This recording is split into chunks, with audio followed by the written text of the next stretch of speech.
ഹേ guys, welcome back. ഇത് കണ്ട ഹിമാലയത്തിൽ എത്തിയ പോലുണ്ട് ഗേസ്. പക്ഷേ ഹിമാലയത്തിൽ എത്തിയില്ല ഞാൻ. ഓക്കെ, ആൾമോസ്റ്റ് കോളേജ് പോകാൻ വേണ്ടി ഇറങ്ങിയാണ് ഗേസ്. ഓക്കെ, ഇപ്പോൾ റോഡ് സൈഡിലേക്കാണ് ചെടിയെല്ലാം പൂത്ത് നല്ല നിൽക്കണം. അമ്പറ സൈഡാണെങ്കിൽ നല്ല വെയിൽ, ഇപ്പോൾ സൈഡ് നല്ല തണല്ലോ. ഓക്കെ ഗേസ്, നല്ലൊരു ക്ലൈമറ്റ് ആയിരുന്നു. ഏകദേശം അമേരിക്ക മാത്രമേ ക്ലൈമറ്റ് ഒക്കെ ഞാൻ കണ്ടിട്ടുള്ളൂ. ബിക്കോസ് ഇപ്പോൾ ഇവിടെയും കാണാൻ തുടങ്ങി. എന്തൊക്കെയാണ് നടക്കണമെന്ന് എനിക്കറിയത്തില്ല.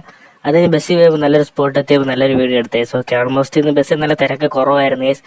കോളേജ് നോക്കിയപ്പോൾ തലയൊക്കെ വെച്ചപ്പോൾ തലേന്ന് മുടിയൊക്കെ പറഞ്ഞു നല്ല സാഡ്നെസ്, ഡിപ്രഷൻ. ഓക്കെ, മുടി വീണത് തടയാൻ വല്ല മരുന്നുണ്ടെങ്കിൽ ഒന്ന് കമന്റ് അടി കേസ്. ഓക്കെ, ഭയങ്കര ഡിപ്രഷനാണ്. ഓക്കെ, മുടിയൊക്കെ പോകുമ്പോൾ കാണുമ്പോൾ കാരണം കഷ്ടപ്പെടുമ്പോൾ വളർത്തിയാണ്. ഓക്കെ, വളർത്താലും ഭയങ്കര തൊഴിച്ചില്ല, വെട്ടിയാലും തൊഴിച്ചില്ല, എല്ലാം കൂടെ നല്ല മെനക്കെട്ട് പോലെ. അങ്ങനെ ക്ലാസ്സിലും അത്ര ആളൊന്നുമില്ല. ഇന്ന് ഉച്ചവരുള്ളൂ കേസ്. ഓക്കെ, അവരോടൊക്കെ പഠിപ്പിക്കാൻ അത്ര ഒന്നും എന്താ പറയുക കാര്യമൊന്നുമില്ല. ഓക്കെ, ഞാനും 2-3 പേര് വന്നിട്ടുള്ളൂ. ഇപ്പം വരേണ്ടവരിനി വരും കേസ്. ഓക്കെ, നമുക്ക് നോക്കാം. ആൾമോസ്റ്റ് ഉച്ചയായിട്ടുണ്ട് കേസ്. ഓക്കെ, ക്യാമ്പസ് കയറലൊക്കെ നല്ല കുറവാണ്, ആളൊക്കെ കുറവാണ്. ബിക്കോസ് എന്താ പറയുക, ഞാൻ പറഞ്ഞില്ല കേസ്, ഇന്ന് ആൾ കുറവായിരിക്കും. സോ അപ്പോൾ ഇന്നത്തെ വീഡിയോ ഇത്രേ ഉള്ളൂ കേസ്. ഓക്കെ, അപ്പോൾ ഇന്ന് ബൈക്കിലാണ് പോകുന്നത് വീട്ടിൽ. അപ്പോൾ എല്ലാവർക്കും ബൈ. ഞാൻ ഇവിടെ എത്തിയിട്ടുണ്ട്. അപ്പോൾ സബ്സ്ക്രൈബ് ചെയ്യുക കേസ്. അപ്പോൾ എല്ലാവർക്കും ഗുഡ് ബൈ, ഗുഡ് നൈറ്റ്.